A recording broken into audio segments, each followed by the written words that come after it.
Hello, welcome to today's Critical Point. My name is Alan Daviduck. So, woke up this morning to no water. Holy shit, it's 0 degrees out. With the wind, it's like, I don't freaking know, like negative 20 or something. But yeah, the minute you do that, right, you wake up in the morning, you go to jump in the shower, you turn the faucet, there's nothing, right? Like all this shit starts going through your head.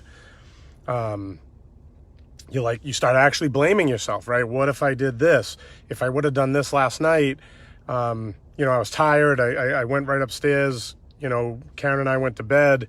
I could have let the water drip. I could have been more prepared.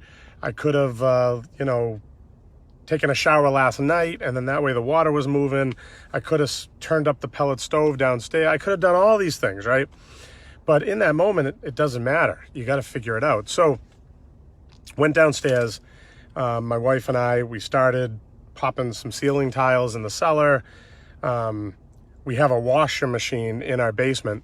So we turned that on. There was water going to that. So it's like it has to be somewhere in this area. So there became a point after about an hour and a half of, setting up heaters, doing the hair dryer thing, where I called a friend of mine who helps me in situations like this, and he couldn't get here for 3 or 4 hours. So he said, man, it could take all day because, you've got it isolated to this certain area, but it could be anywhere, right? So really it's just, let's get as much heat in an area as we can. And then, when it breaks open, it breaks open.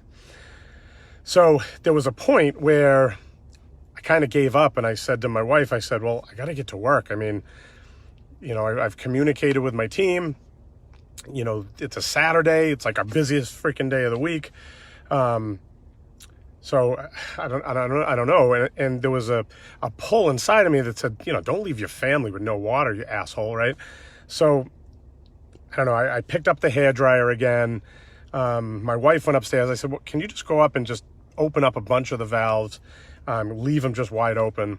I'm just going to try a few more things. So for about another 45 minutes, I stayed on it. I put the heat in certain areas, and I opened up all the tiles, really got the heaters close to where the air was flowing in certain areas, and then boom, it popped, right? My wife yelled, we got water. But there's that moment, right? It's called the dip. There's that one point where you start to dip down, and you got to get through it, right? That dip is where you want to give up. That little pit that you go into. And that's where you start second guessing yourself. You start questioning yourself. Everything in your body says, all right, stop, give up. So what happens, I've started another business. I call it the SMART system. I skillfully motivate and attract rockstar talent.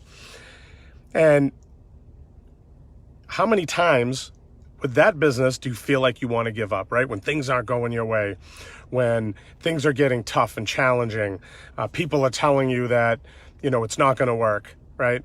But you fight through it, you stay diligent. That's what this message is about today. Diligence and staying after it, and don't give up. Have a great day. Ciao for now. Stay warm.